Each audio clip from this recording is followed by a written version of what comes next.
This is a call to order of the January 4th, 2023 regular meeting of the Ducktown Council. For the record, I'd like to tell Lori, the town clerk, that Rob Mooney has been excused this evening. And also I'd ask Lori to make an announcement for us. I'd like to announce that we have a new deputy town clerk since Kay Dickens has been promoted. And this is Melissa Felthausen, our new deputy town clerk. She will be at next month's meeting where I will officially swear her in.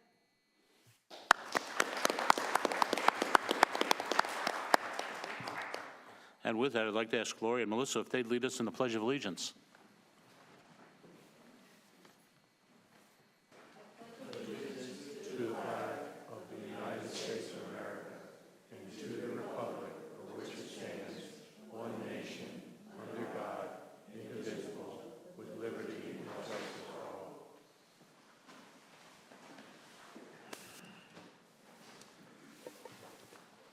Please join me in a moment of silence.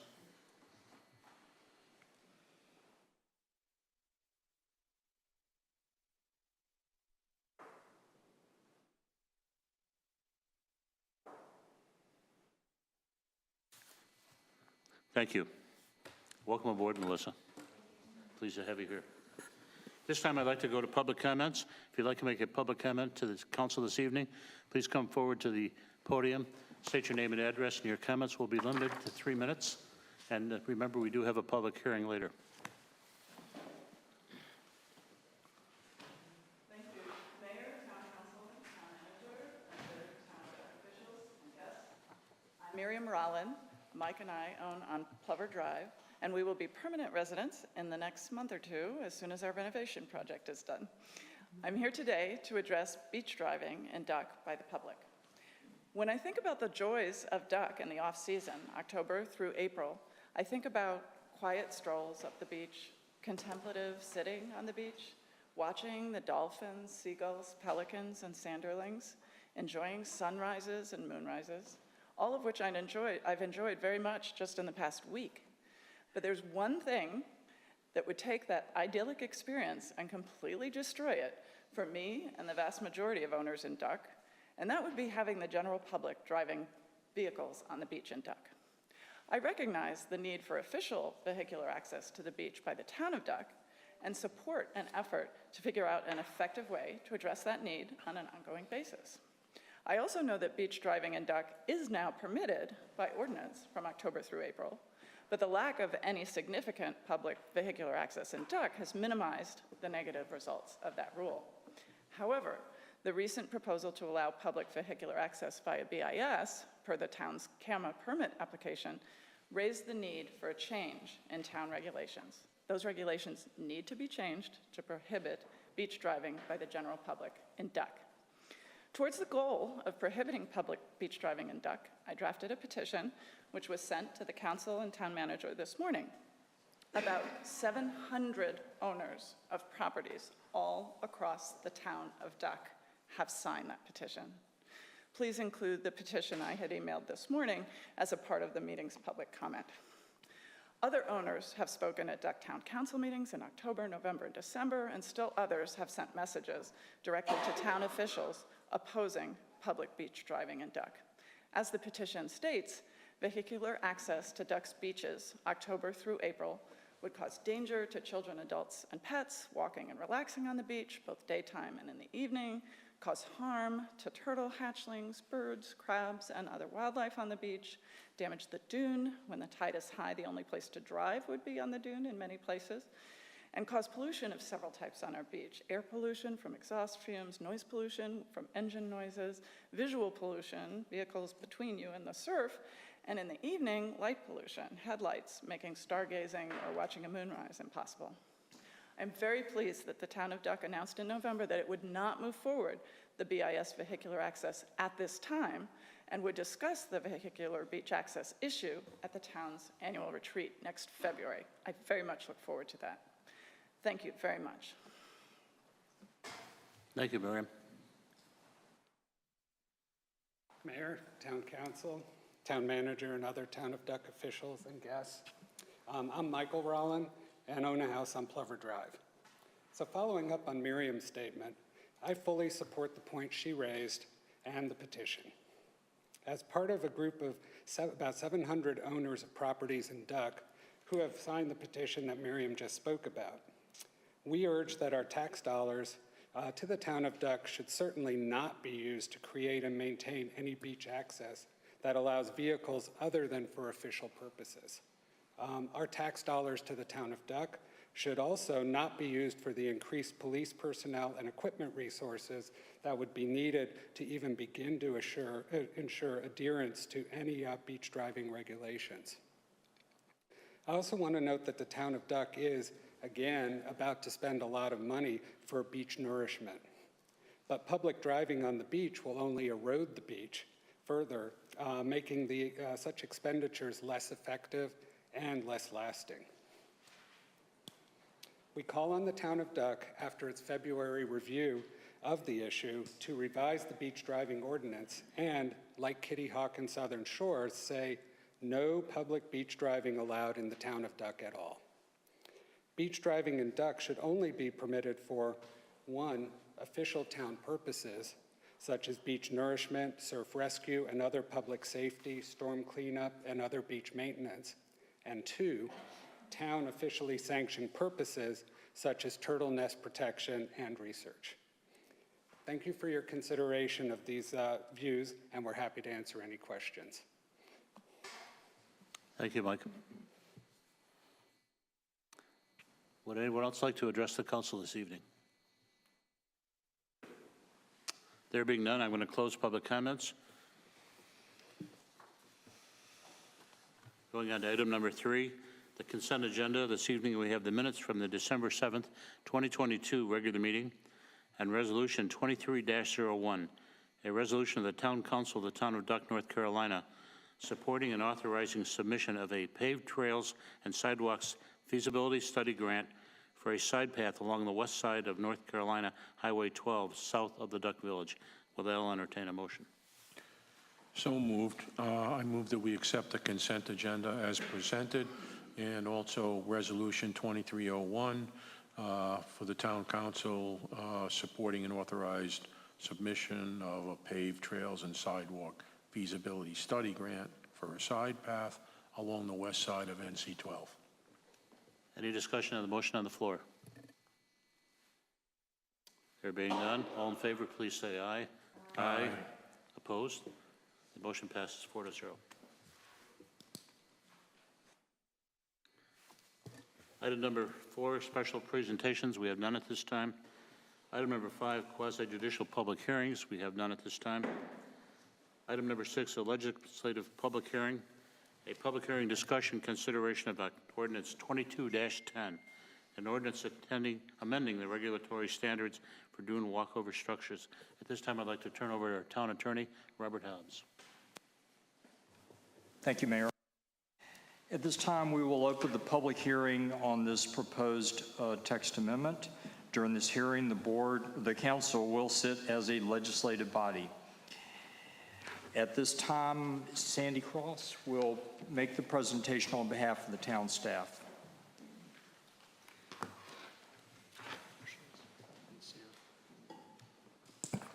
Good evening, Mayor Kingston and council members. Hopefully I'm going to make this really quick. So back in August, we had a text amendment related to dune walkovers that resulted in some question about the elevation of dune walkways. We currently have a requirement. Oh my, what do I need to do? I need to do something?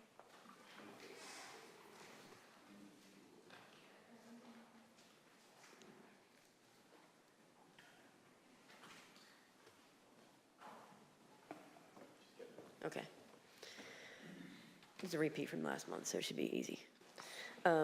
So in August 2022, we went through a ordinance revision related to dune walkover structures, just clarifying some conflicts.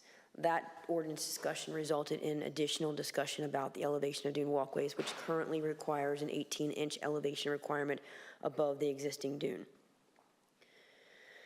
We brought that back to council. Council said send it back to planning board. We went to planning board with a special meeting on August 19th, which was basically a drive of the beach so that they can actually all see what we're looking at and get some feel as to what this discussion is about. We went back to planning board in September with some options that were not quite satisfactory to the planning board. They were looking for a little bit more flexibility. At the same time, we were expecting to have a CAMA training that was approaching, but not before our next planning board meeting. So we bumped the planning board discussion pending our CAMA training. And one of the things we wanted to talk about at the CAMA training is there's 3 different sections of the CAMA regulations that all speak to dune walkovers and how they should be dealt with. They are all very, very ambiguous, which is one of the reasons why we actually put in place 18 inches. When we talked to CAMA, they said we left it ambiguous so that the local permit officers can make the determination. We want flexibility, but we also want a quantifying standard. So when we went back to the council or the planning board in November, we brought forth a concept that would distinguish between frontal dunes and primary dunes. Frontal dunes are lower. Primary dunes have an established elevation criteria. So they're base flood elevation plus 6 feet. So in Duck, we have base flood elevations of VE11 and VE12. So you're looking at anywhere from 17 feet to 18 feet for a primary dune. If we have a primary dune, we will concede, and planning board recommended, that you can rebuild your walkway or build a new walkway right at the same level of the dune. If, however, you have a frontal dune, we want to see it elevated 18 inches to allow for further growth and vegetation to grow.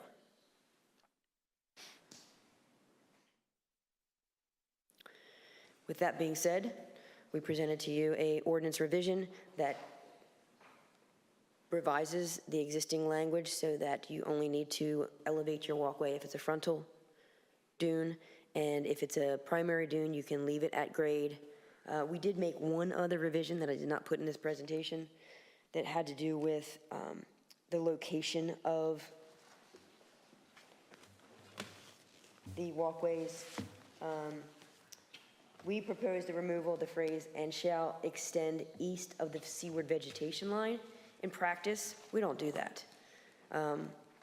Years ago, for some of you that weren't on the council, Hurricane Isabel came through, and we had a ton of beach walkways that were 15, 20 feet out on the beach. They got wiped out, and we worked and then Sandy happened, and we lost more of them, and we worked towards a revision in or an addition to our ordinance that helped to protect those structures, to keep them from being damaged. And the way we do that is to keep them inside, in the dune.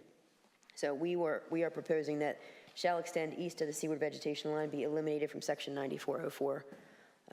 And they are the basic gists of the revisions in the ordinance that are presented to you tonight. So just to clarify, are there further changes to what is in the agenda package to the ordinance?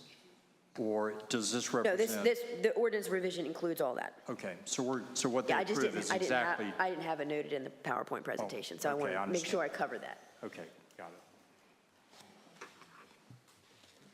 Questions? Comments? Sandy, is there a minimum height on the primary dune where you can put it on, or just Is there a minimum height? of the primary dune where you can lay the right on top? Yeah, well, it has to be an elevation of base flood plus 6. So you're looking at 17 feet or 18 feet, and that would need to be we would need whoever's proposing this construction to show us that it meets that standard so that it doesn't need to be elevated. So basically, it's above the primary dune no matter what the height is. Yeah, I think the exception is like a replacement. If the existing walkway, check me if I'm wrong, if the existing walkway is like in a valley between the primary dune, it doesn't have to be raised up above it. Right, no, we wouldn't require that if it's less than 50% anyway. It's just repair and maintenance. Although it might be to your advantage to do that, but We would encourage it yeah. if you want to save some money and effort Right, trying to keep 'cause it it's clear. gonna Because you happen can't, sooner or you later. can't keep can't digging put it a out and then barricade on build, the sides, right. You right. can't build a bulkhead or retaining wall on either side. Just to clarify, sorry, I'm not sure if I'm on. Sorry about that. Just to clarify, also, you as the local CAMA officials are the ones that are going to determine the primary dune and the frontal dune, and and work with the applicant. If there's question, we will require them to provide us with data. If I can look at contours and clearly show that it exceeds the primary dune elevation, then sure, we're going to work with the contractors. But if there's a question, I'm going to err on the side of show me before I make that determination. Okay. So if it's right at 17, and I'm like, well, part of it's 17, part of it's 16, I'm not gonna make that determination. I'm gonna make them provide us with data. Okay, thank you. Other questions? Okay, thank you, Sandy.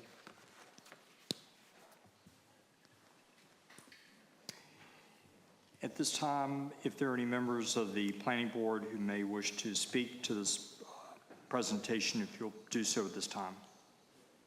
No. Thank you. If there are any members of the public who would like to address this proposal, if you'll please come forward, make your presentation, and please state your name and address.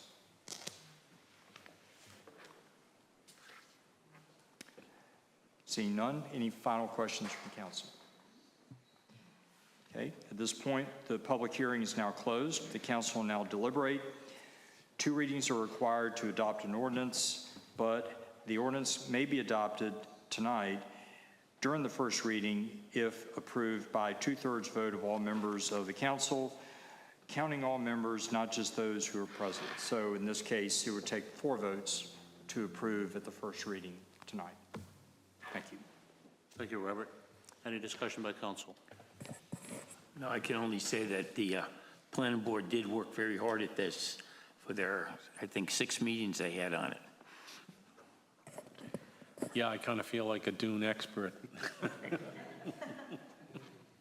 I appreciate the work that's been put into this already, and trying to get some standardization so that everyone understands, which is one of the problems as well. So I appreciate all the effort that's been put into this effort. If there isn't any other discussion, I'll entertain a motion. I'd like to make a motion that we adopt ordinance 2210, amending the regulatory standards for dune walkover structures. Any further discussion on the motion on the floor? Hearing none, all in favor, please say aye. Aye. Opposed? The ordinance in motion passed 4-0. Thank you again, Robert. Sandy? Yes, sir. Item number 7, old business items deferred from previous meetings. None at this time.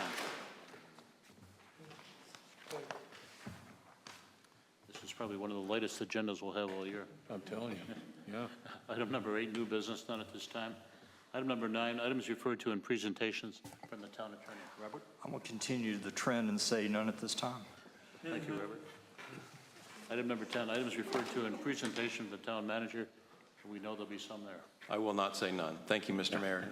Last for the department updates, Deputy Chief Bachelet will go first, Mr. Hurd, Ms. Nickens, Chief Ackerman, and then Ms. Lawrence.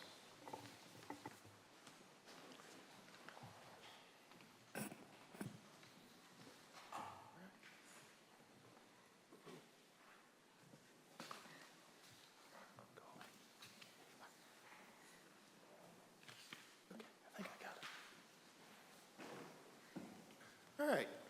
Good evening, council, members of the public that are here. I'm going to make this as brief as possible now that I've figured the computer out. So we'll start off with our December calls for service. And these are the same graphs that you're used to seeing from the chief that just shows kind of the trend over the last 5 years. You can see a little dip last year in December. This year we're back to kind of normal. And then, of course, our year-to-date calls. So we ended the year this year with 551. We were kind of hedging bets around the station a little to see if we would end up with 550 or not, and they had a little flurry of activity on the last day of the year, and we got to 551 somehow. And then our numbers, of course, broken down by category. You can see we were heavier this year than last year on our Rescue 11 calls, which is kind of not typical for this time of year, being that we do see a lessened population. And then this is, again, those numbers in that pie chart format that you're used to seeing. December activities, we had 165 combined training hours. 109 of those were our career members, and 56 of those were our volunteer members. And we did really ramp up our inspections. 15 inspections in the month of December is pretty good considering the holidays that fall in there, and we lose a week and a half or so of that time. One thing we wanted to update you all on was we had several major repairs that went on. We had a pretty big water leak that impacted not only fire, but also the police department, and misplaced our police chief for about a month and a half period there. Additionally to that, when we received our water bill, we expected to see a little increase from the water leak, but we were able to catch it very quick with the astute work of a couple of police officers and our on-duty crew. What we did not expect to see was the 3-gallon per minute leak that has occurred somewhere underneath of the building. So we ended up having to get a plumber. We were able to isolate it and stop it, and had to get a plumber out. And the picture that you see on the top left there is kind of the repair and the new water line coming into the building. That leak occurred and showed no outward signs. We had no ponding water anywhere, so we were able to determine it was a branch line that was actually underneath the building somewhere leaking. And that's all I've got for you. Any questions? So that wasn't a water leak from the frozen pipes or anything? It was just an ongoing? No, it wasn't a water leak from any real damage. It was under the ground on a line that fed a certain piece of the station. It fed our laundry machine, our ice machine, and then our exterior hose spigots, as well as actually the bathroom, showers, and hot water for the bunk room. Fortunately, we had facilities to kind of counteract all of that, and that actually happened. We discovered that 2 days before Thanksgiving.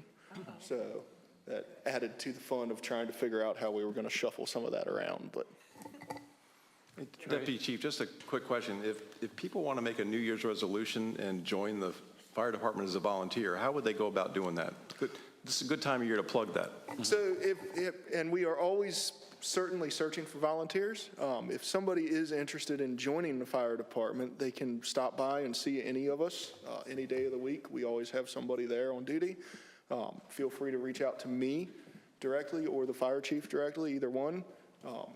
Probably the best way is to come by, because what you're going to get if you call me or the fire chief is us saying, hey, come on up to the station and check us out. So certainly the best way would be to come in, swing by, talk to the folks that are there, and kind of look around and get acquainted, and we'd love to have you. Right. Trey, before you leave.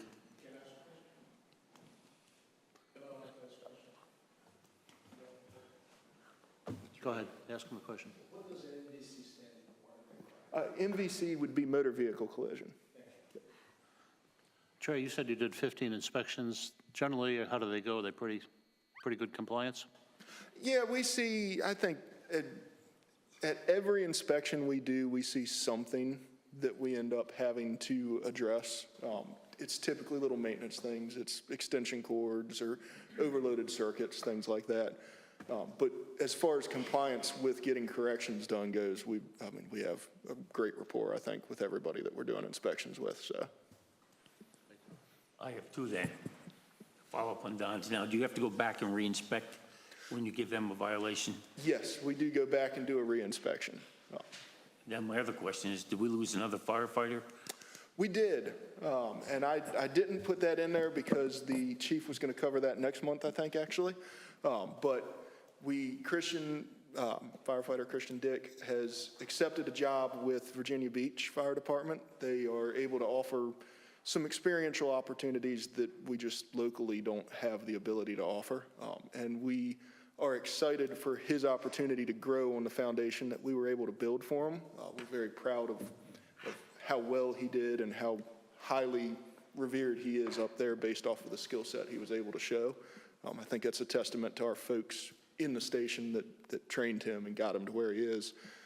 To that, we get to have a hiring process, and we'll be looking for the next duck fire firefighter. So, Thank you, Deputy Chief. absolutely, thank you.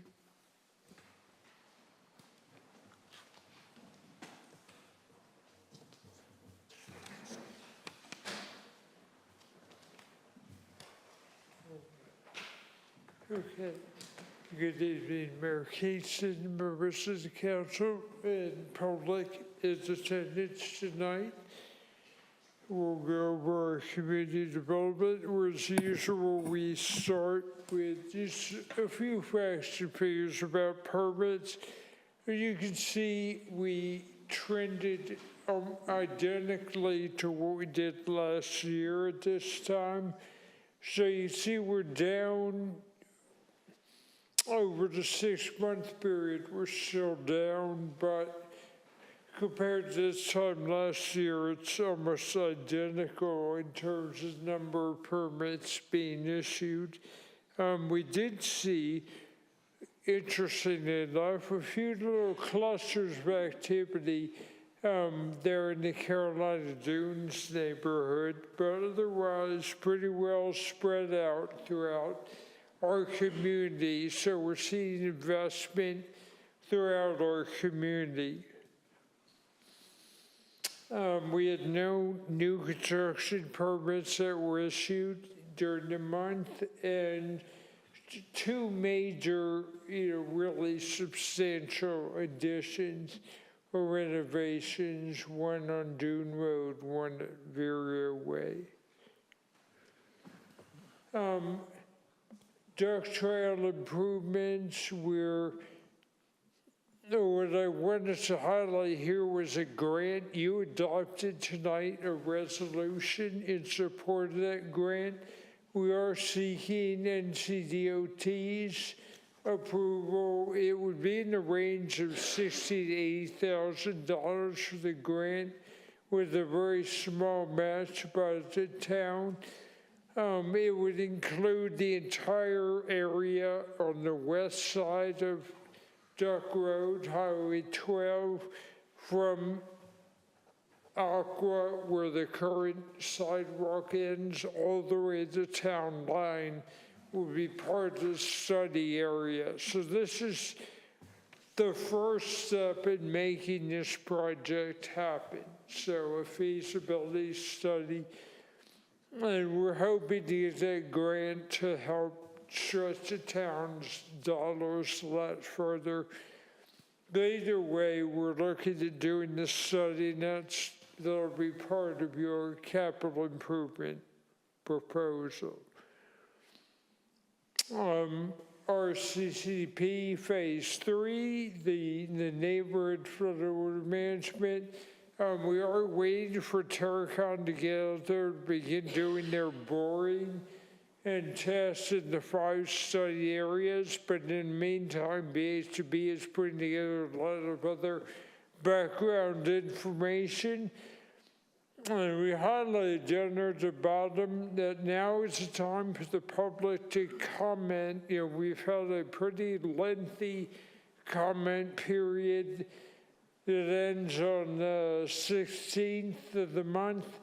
And people can still submit comments after that, but at that point, VHB is going to take those and start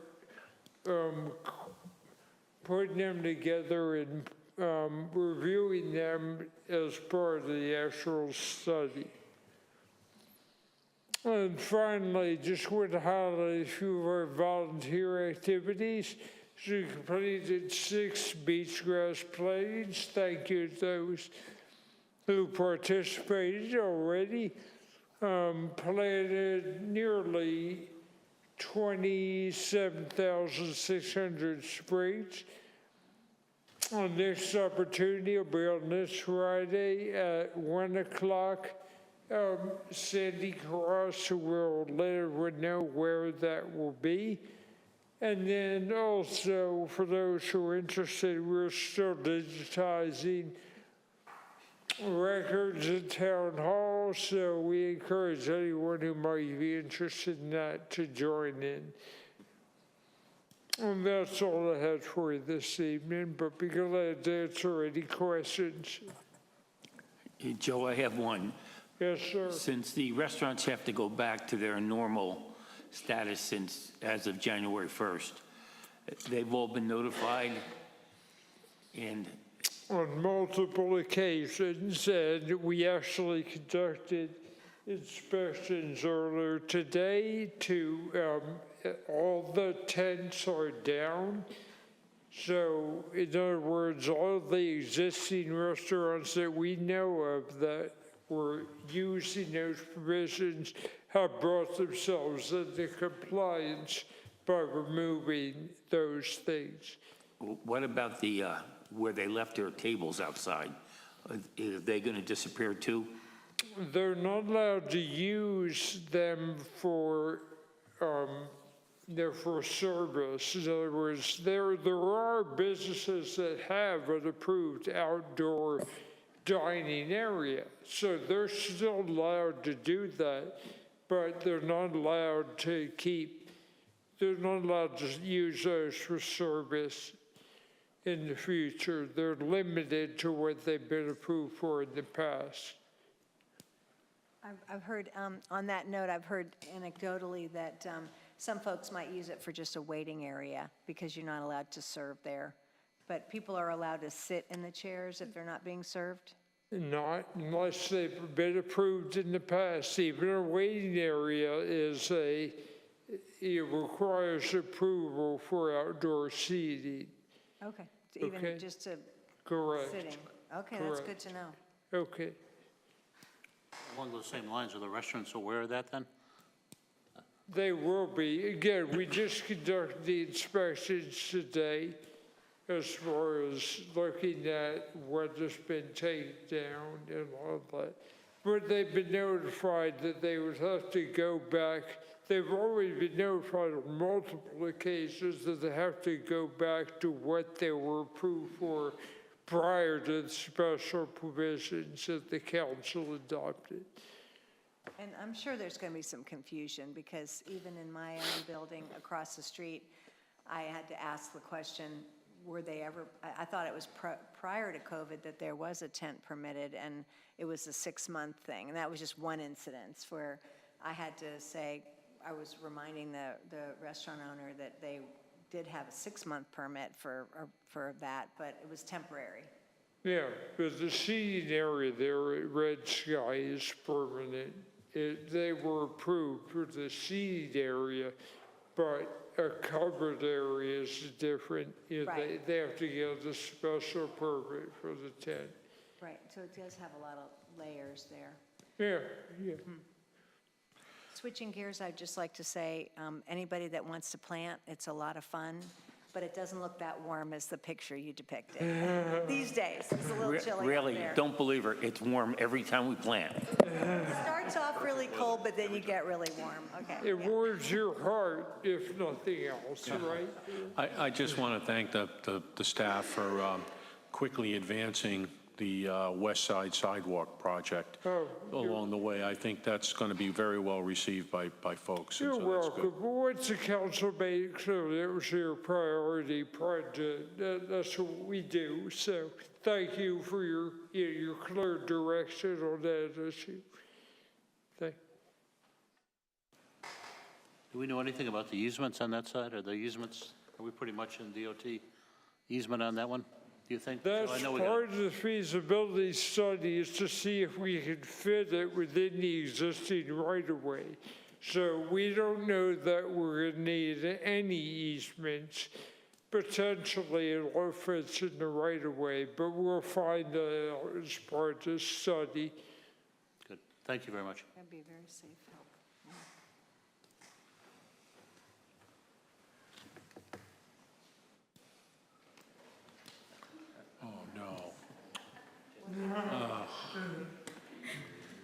Hello, everybody. Uh-oh. It's good to be back. Hi, Scooter. I'm just scooting around, just rolling around. Good evening, Happy New Year. Like I said, I'm excited to be back in front of you guys. So thanks to all the town staff for having my back as I've been recovering, and special thanks to Betsy for holding down the fort and everyone who's been carting Kay around. So I can't do it right now. All righty. So just a few things to touch on. We are planning for the upcoming season. I've been chatting with some advertisers locally in the area to figure out what would be the best course of action, especially as I think Christian kind of briefly touched on it last year, but we're starting to see a shift towards more digital assets being used and less print for various reasons. So looking at ways at incorporating that while also maintaining the print that we do have, but also still utilizing some of those local vendors that have done such a great job in the past. Also, it's only January, but it's already January. So looking at the upcoming events for this year, Betsy's been doing a great job with that, and she recently just met with Paige from Kildeville Hills to kind of brainstorm and look ahead. So we should have some news coming out with that. One thing I'm looking at doing is going back to looking at digital assets, is also looking at new opportunities for public engagement and public outreach. Social media has been a great tool, and I would like to expand our social media presence and use that to notify people and inform them and communicate, but also engage. And that's something that I really want to focus on, is engaging more people. And I think social media is a great way to do that. And the great thing is that we have a lot of these profiles through existing platforms, but there are a couple other ones that I think would benefit the town. So I will be presenting more to you at the retreat as far as those are concerned. And then also this is something that I will solidify with Betsy before presenting it to you guys, but I would like to have a more structured communication plan for the town. I don't believe that we have one currently, and I think it would be useful as we continue to grow and as we continue to have more people move here and visit here, with the dynamic crowds that we have, I think it's important to have a solidified communication plan so that way it stays consistent and we can make sure that every crowd that we're communicating with is receiving the same message in whatever way they're receiving it. So I promised this. I will just note that this is approximate as of right now. I'm still going through these numbers with Christian as well as the grants that we've received. For Jazz Festival, corporate sponsor contribution was $34,500. We did receive a little bit less in our grants because we did not receive, I believe it was the North Carolina Arts Council grant. So that is why that number shows significantly less than previous years. We did have food vendor fees of $600. We did knock it out of the park. Shout out to Lori and her volunteers for killing it with the merchandise sales. And that does leave about, $43,000 as far as the town's contribution. So again, these are just a quick overview as far as the financials for Jazz Fest, and I will have more of a breakdown at the retreat for you. And then again, just highlighting some of the survey highlights. 91% were satisfied or very satisfied. We did see people traveling specifically for the event. And I do want to note that while those numbers might seem a little bit low, specifically the yes visitor or property owner numbers, the other remaining 41% of that are people that live in Dare County. So that chunk of people, even though they reside here, they still came to Duck specifically for the Jazz Festival that weekend. So we did have good input on the survey. So anyone listening who contributed to it, thanks for that. It certainly helps as we look ahead and plan the next Jazz Fest. So we're always welcoming feedback also. So I know we've gotten emails after the fact. If you think of anything, please let us know. It's always great to hear what people think. Looking ahead, we do have planning board. Joe touched on beach grass planning. We have the mid-month council meeting and the retreat, and I will do something where I'm going to be posting the retreat agenda.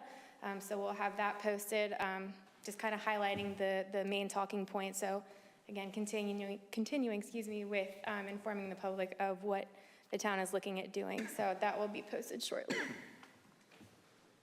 And then, big shout out, I'm doing a lot of shout outs tonight, I'm just feeling it. Big shout out to Betsy.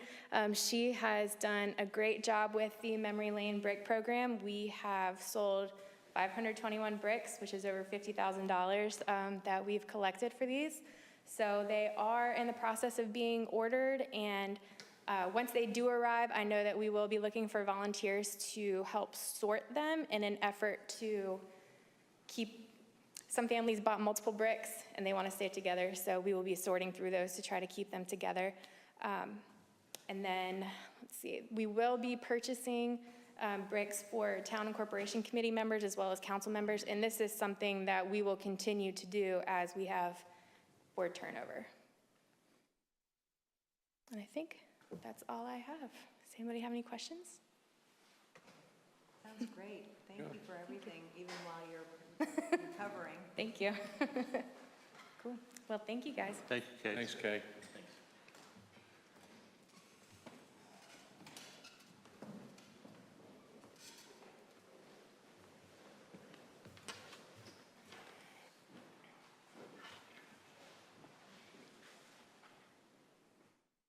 Where we are. She's going to pull it up. Okay. Good evening, everyone. I'd like to point out that 3 of the 5 of the department heads still on the injured list, but Kay's the only one that got a scooter. We're dropping down, man. What does that say about us? I don't know. Drew? Next, buddy. I really don't work them that hard. I don't. Yeah.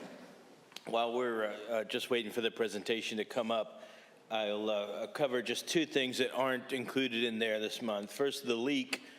It was my ceiling that fell in. I'm quite certain that the hidden pipe is under my desk, so I'm just waiting for the sinkhole to form now. So I wear a life preserver now. And unfortunately, I have some sad news. For our team, we also lost a member of our team today. I can't say enough about Dylan Berry. He came to us as a young officer, just incredible young man who has so much potential, and why he accepted his resignation with great sadness. It was also a great joy because he's pursuing a passion that he has, that he knows is in his heart. So I believe he's doing the right thing. And just as the firefighter leaving the other side, Dylan leaves us with pride, and I look forward to watching his accomplishments over the years. The resignation letter he wrote, frankly, made me cry. I sent it to Drew, and we both had the exact same response. That letter should be our recruiting poster. So it's actually something I'd like to share with council if that's appropriate.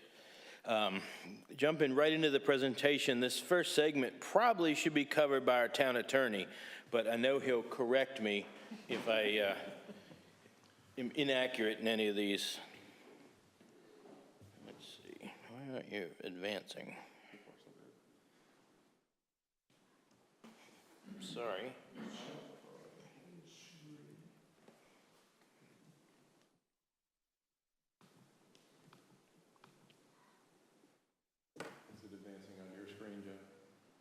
Yeah, it looks, the whole presentation's up on my screen. She's going to have to shut it down and bring it back up. Okay. Sorry about that. So what I'm going to talk about as we jump into this is something that comes up for us often, especially in a community that doesn't have a lot of major crime. We get called to various incidents, and they tend to have more of a civil nature than a criminal nature. So this couple of slides is more for the public, but I wanted to go over these things to really talk about what the difference between the two is and where the two often merge. It's sort of a gray area for law enforcement. So here we go. So in North Carolina, law enforcement officers really only exist in the criminal side of things. Very rarely do we cross over into the civil courts. There are certain instances that does happen, but that's not our everyday occurrence. So the criminal court really, I had a DA once tell me that the criminal courts punish and the civil courts make people whole. There's one way to look at it. So the criminal courts generally are where somebody is prosecuted for a crime they've committed, and they're prosecuted by the state, usually an assistant district attorney. Guilty plea or verdict may result in some form of punishment. That can be as simple as a fine, simple as a judge just saying don't do it again, all the way through incarceration. And a judge may order restitution for the victim, and that's really where the difficulty comes for us. There's certain very clear-cut crimes where the judge has no issue whatsoever in issuing restitution from the defendant. But oftentimes there's a gray area. It might deal with a property dispute, or it might have something really more civil in nature, and judges are reluctant to award compensation back to victims in that venue. So the civil court really is the place where disputes are settled between people or organizations. The party filing the lawsuit's responsible for pursuing it and prosecuting it, if you will, and it is likely for an award of civil damages to the prevailing party in civil court.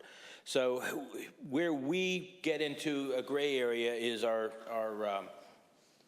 small claims court here. A lot of crimes under $5,000 or not crimes, but suits under $5,000 would be appropriate there. So when we go out, we often get into a gray area, and I'll be frank with you, we need to do a better job of explaining to people how these two courts work. It's a common response in a lot of police departments to simply say, that's a civil matter, you'll have to pursue that. But there are plenty of times when it is appropriate to file a criminal charge and have a civil case going at the same time. So that's just a very brief overview of the difference between the two courts. The other thing we get asked a lot is, you filed a charge, what happens now? The process, it's not quick. I think most people know that. It's very difficult in the law enforcement world because every TV show solves every crime in 30 minutes. And they have cell phone apps that do absolutely everything. That's not reality. So it really, I just provided a really simple timeline here, if you will, of how these things work. So offense is committed. The investigation usually continues on even after the offense is committed. An arrest occurs. Person would be taken before a judicial official where a bond would be issued. They then have a first appearance to ensure that the arrest was made under probable cause and appropriate. That first appearance generally doubles as the probable cause hearing. The defendant would enter a guilty, or I'm sorry, I'd like to say guilty, but they would enter a plea, and then there'd be a trial, sentencing, and then a possible appeal to a higher court if appropriate. The other thing we get asked a lot is bond. And this is a very complex issue because there was a time when magistrates and judges had very wide leeway to issue bonds based on what they saw, what the crime was, what the risk of somebody not coming back to court was. But a lot of that power has been taken away. So it's frustrating for us as law enforcement sometimes to see somebody arrested multiple times for the same offense and get low bonds each time, and they simply pay it and get back out and cause the same trouble. It's just what it is. We can't fix that. But when a bond is set for somebody, it really falls under 4 categories. Either a written promise to appear, which is very common. Somebody's a long-term resident, well-known to the community, somebody that really isn't a risk of not coming back. A custody release, maybe somebody released into the custody of a relative. We see that a lot where somebody's maybe had trying to think of a good example of that, but maybe somebody's just gotten themselves in trouble. They've never done it before. It's appropriate just to release them to a parent or a sibling. An unsecured bond is just really a contract between the courts and the person to appear. If they fail to appear, that bond would be called and they would still owe that money. And then most often we see a secured bond of some sort. Most misdemeanor offenses, we see that bond be fairly low. It usually ranges from about $250 to about $2,500. That's the norm for that. So I know that's a very quick overview of the system. I don't want to go too long because Trey had the shortest presentation, and usually that's me. But I wanted to cover that, and I do. One of the things I promised when I was appointed to this job was I'd be honest, and when there were times when I thought we weren't doing a good enough job on something, we'll be better at it. And this civil thing is one, and frankly, I had a resident that contacted me, and we could have done better, and we ended up doing better and turning something around and taking care of our citizens, which is what's paramount in everything we do. Just to talk about our statistics, traffic enforcement was up in December. We actually saw quite a bit of traffic volume moving through town.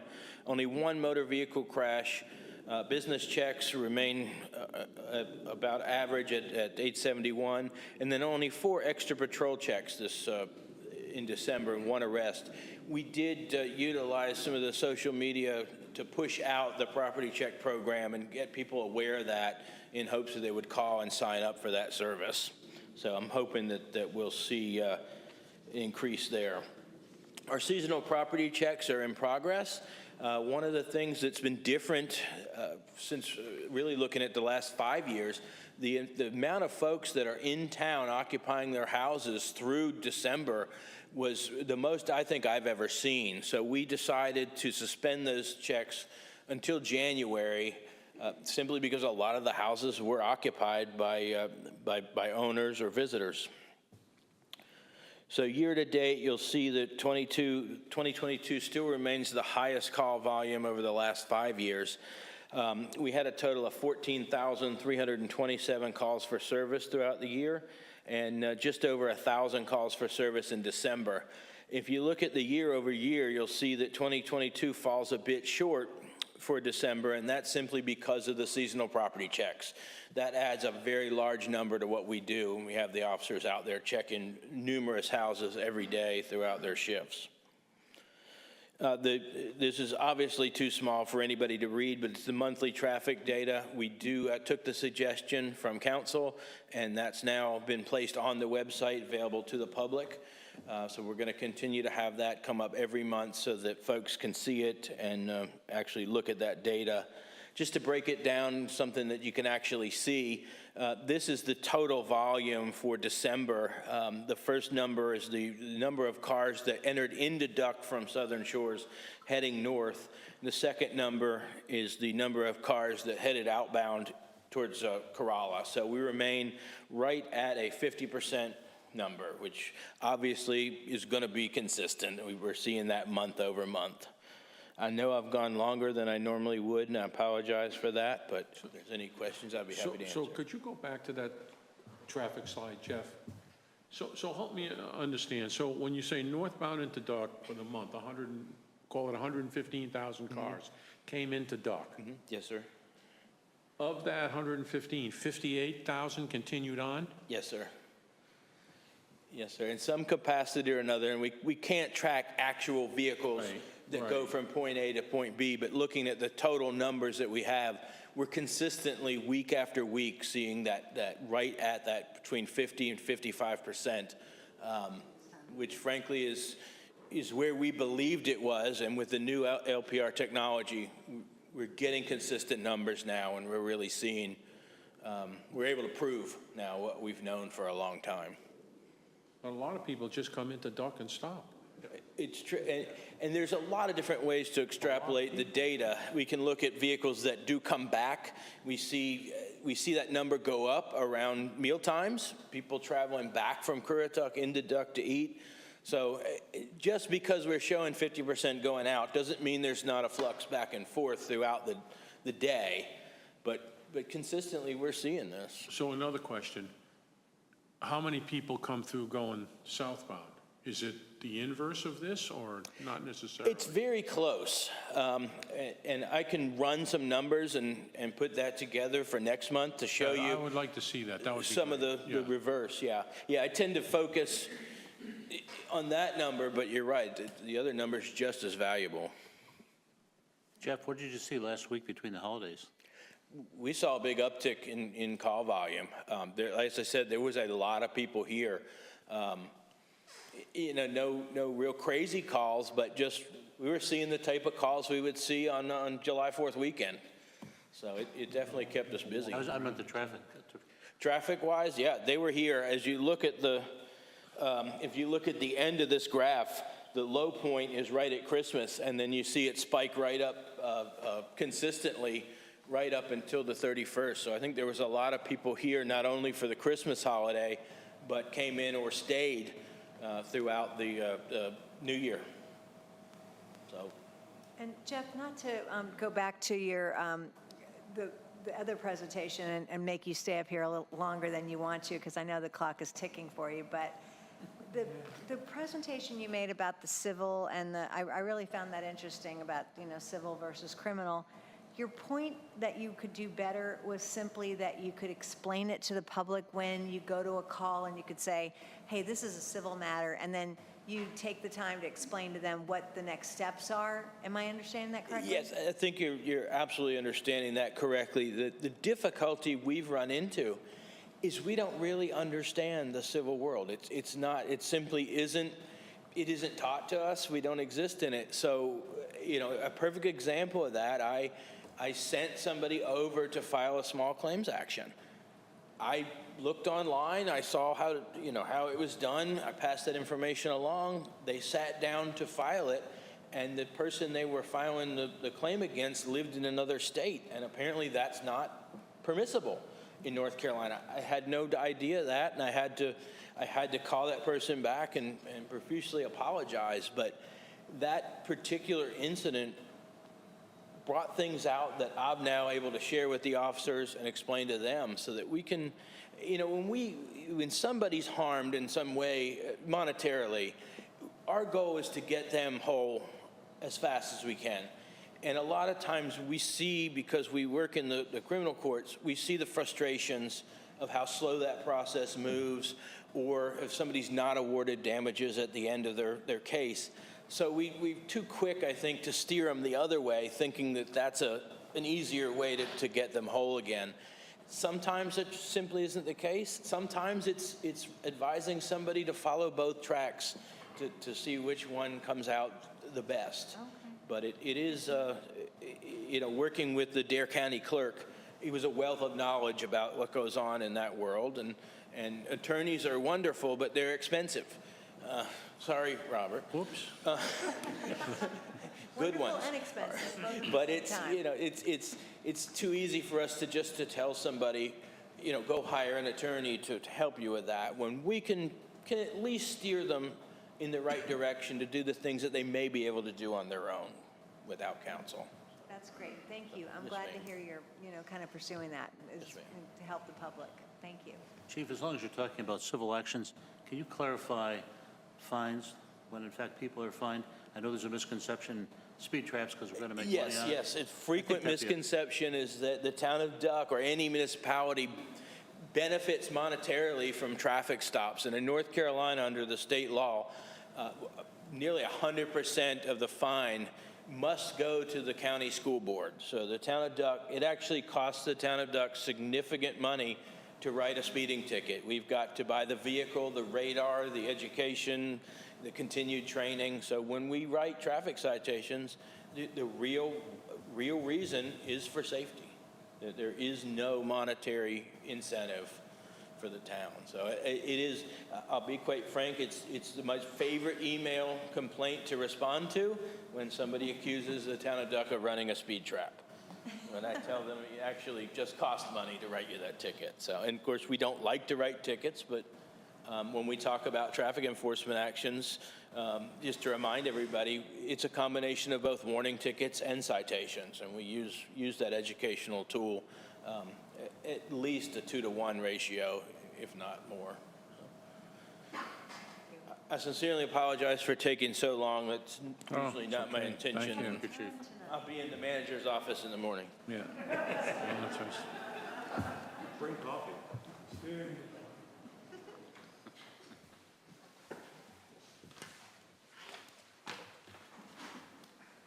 Good evening, everyone. Happy New Year. Happy New Year. So I'm going to provide you with the monthly financial update, and I promise I won't take too long.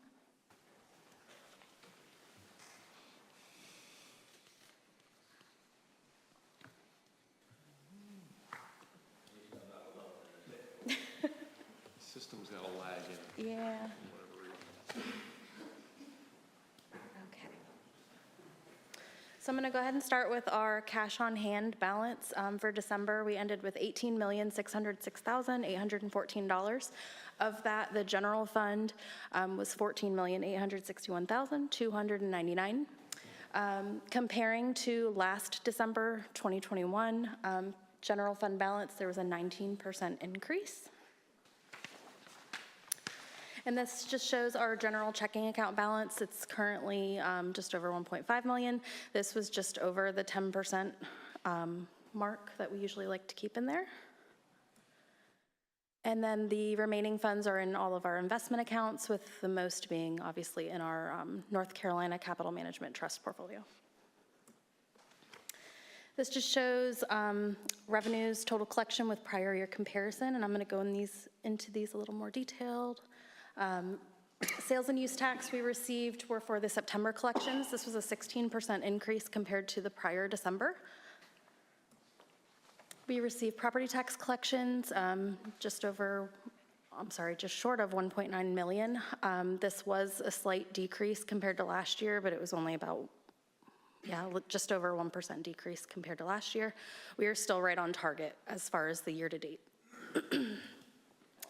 For motor vehicle tax, I don't know if you remember, but last month we did not receive them, so this month we received 2. So for the October collections, compared to October 2021, we had a 4% increase, and then for November, we had an 18% increase compared to last November. For occupancy tax, there's just a 1% increase compared to last October's collections. And then the mixed beverage tax and ABC profits, we also received 2 of those in December. The first one was for June 30th. I'm not sure why we received that so late. And then we also received the quarter ending in September 30th. There's a 3% decrease for the quarter ending July 30th compared to last year, and then a 9.9% increase for the quarter ending September. The utility franchise tax, we received that for the quarter ending September 30th as well, and that was a 9% increase compared to last December. And then our investment earnings, they are still growing. We received just over $45,000 in total interest investment earnings. This just shows our expenditures compared to the budget as well as the prior fiscal year. And as of right now, all of our expenditures are generally within budget. Ending December 31st, the revenues were higher, just over 1.3 million. And that just shows compared to last December's on track still. So, and with that, does anybody have any questions? Jessica, are we sensing that the county's slower in collecting taxes this year? It seems like the ad valorem taxes are coming in slower than prior years. Or do you sense that, not sense that? It seems to be right on track. Yeah. Last year's reporting was a little weird because the tax bills came out late. But as far as the year to date, it still seems it's within 1% of what it's been. So. Yeah, I didn't know with the economy if in fact they were sensing a slowdown in payment. Not so far. Those are some healthy increases with sales and use, and then Absolutely. Certainly the occupancy tax is like hanging in there, so it's nice to see the healthy income. It's nice. Yeah. Anything else? All right. Well, thank you. Thank you. Thank you, Jessica.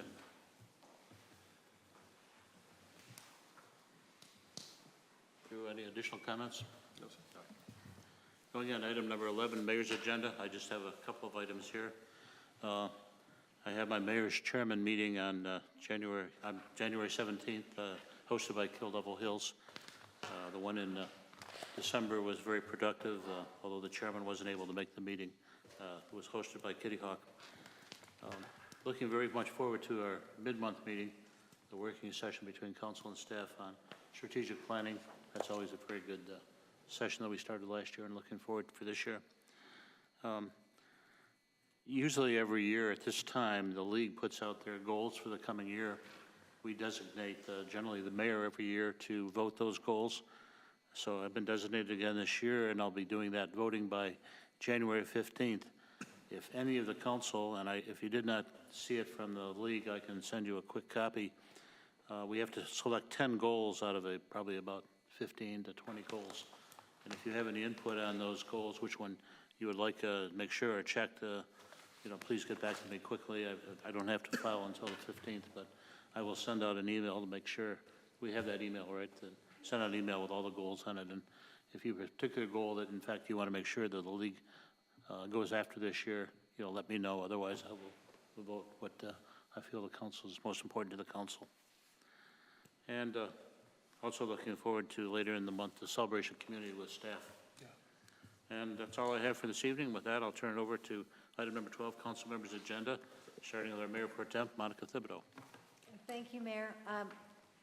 I just wanted to point out that I had been interacting with some constituents this month on just a couple of questions in my capacity as, Mayor Pro Tem or on the council, as well as in the business community as a vacation rental manager. And I was, in the conversation, delighted to hear how satisfied I'm hearing great satisfaction with the staff. And I just want to pass that along to everybody because I agree, and it's nice when the public acknowledges the high-functioning staff that we have, and it's something that I appreciate every day of the year, but it's nice when people are interacting and can see that firsthand. So kudos to everyone, our town manager, and everybody on the staff. I just want to publicly appreciate you very much for all that you do, because people do recognize it, and it's nice to hear it. Also, I didn't hear any update on the beach nourishment. I apologize. Did we get that contract renegotiated? Yes. So we do have, we have an extension agreement that the county signed and Weeks has signed. So As sort of as planned. correct. Great. So the end date is still prior to Memorial Day. I've had a few questions on that, and I neglected to check in with you before this meeting, so great to hear that. Okay, thank you. I will not make the mid-month meeting. I'll be out of town, sadly, because I hate to miss any meeting, but particularly this one, so I will get with you personally on my input. So thank you. Thank you, Monica. Councilmember Sandy Whitman. I have nothing at this time. Thank you, Sandy. Councilmember Tony. I don't have anything except thank you and Happy New Year to everyone. Thank you, Tony. At this time, I'm going to open it up for public comments. If anyone would like to address the council again this evening, please state your name and address, go to the podium, and limit your comments to 3 minutes.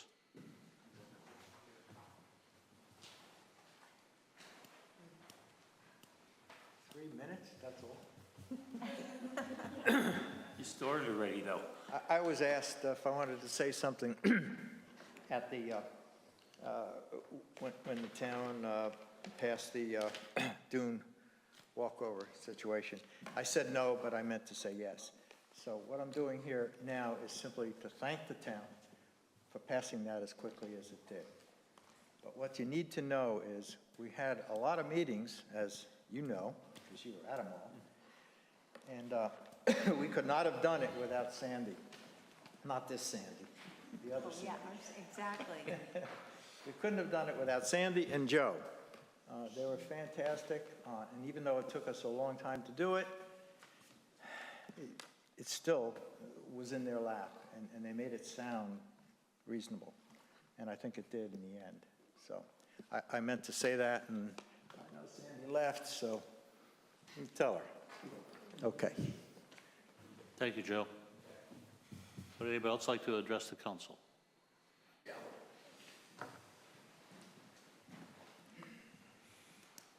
Evening. Tom Burton, live in Sanderling.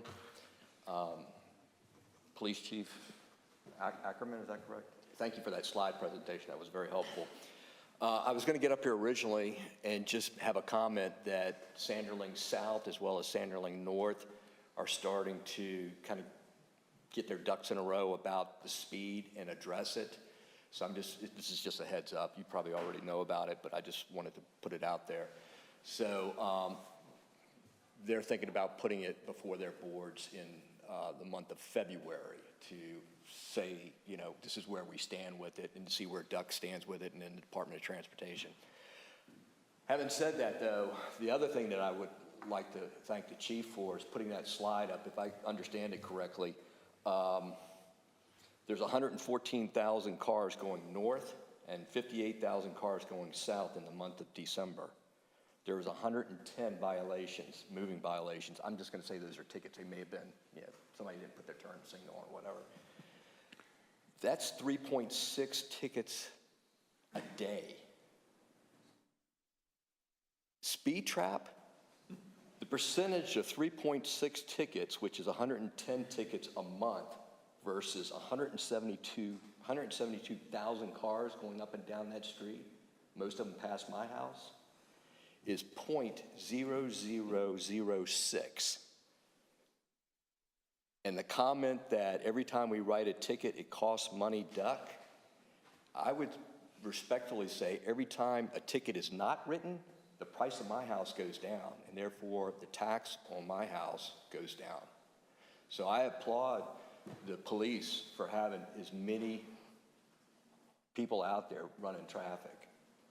So when we look at the math, and perhaps next month or whatever, you may address it or articulate it much better than I was shocked it's only 110 tickets. Because I'm thinking, my gosh, I know for a fact just going up and down the road, and there's only so many officers out there, so I'm not saying that there should be more, you should work harder, I'm not saying that at all. But it is it's like shooting ducks in a barrel if I really wanted to go out there with a speed gun and just say, hey, let's have at it.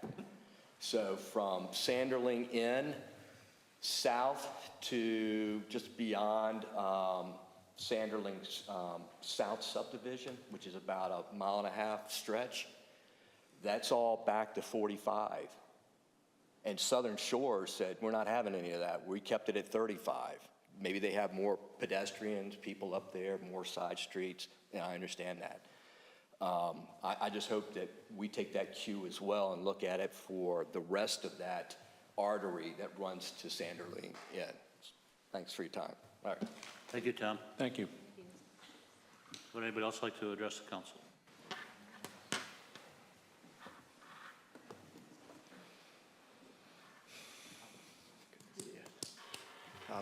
Ben Vorndren, live in Seahawk here in Duck. First, want to Happy New Year to everybody. Hopefully everybody will have a great year. Looking forward very much to hearing about this pathway heading south. I think that would be tremendously great for safety, people movement, so on and so forth.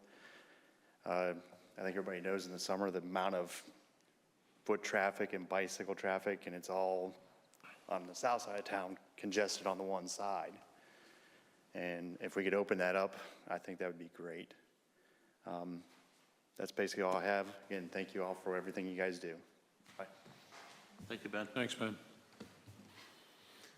Anybody else like to address the council? There being nothing, I'm going to close public comments. Is there any other business to come before the council this evening? It's amazing. Well, before we go into closed session, I'd like to thank those of you that came here tonight. This is probably one of our shortest meetings. Ever. And those of us been here till midnight many nights, you'll know that. But we appreciate you attending tonight, and we're going to be going into closed session.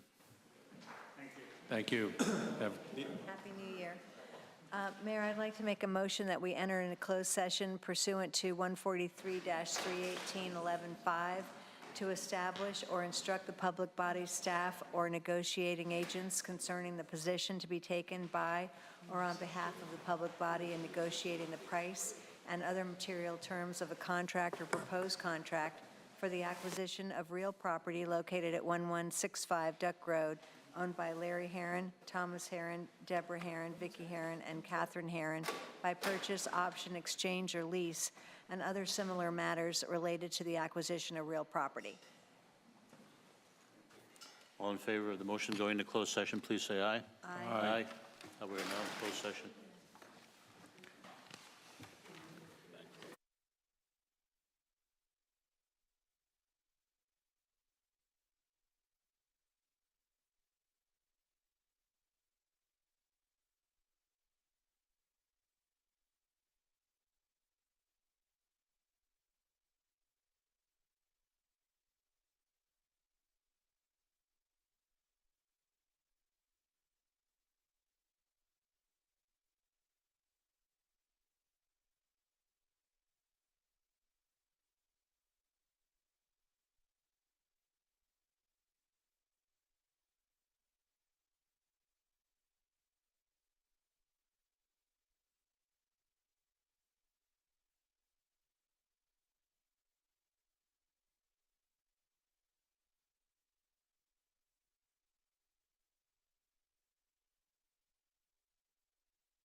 We are now out of closed session. At this time, I'd like to ask our Town Attorney, Robert Hobbs, to give a report. Thank you, Mayor. The council gave directions to the town manager and town attorney during the closed session with regard to terms on the possible acquisition of real property. Thank you, Robert. So I want to remind council the next scheduled meeting will be the mid-month meeting on Wednesday, January 18th at 1 p.m. With that, I'll entertain a motion for adjournment. All in favor, please say aye. Aye. Aye. The meeting is now adjourned. 1 p.m., right on the 18th, you said, yeah.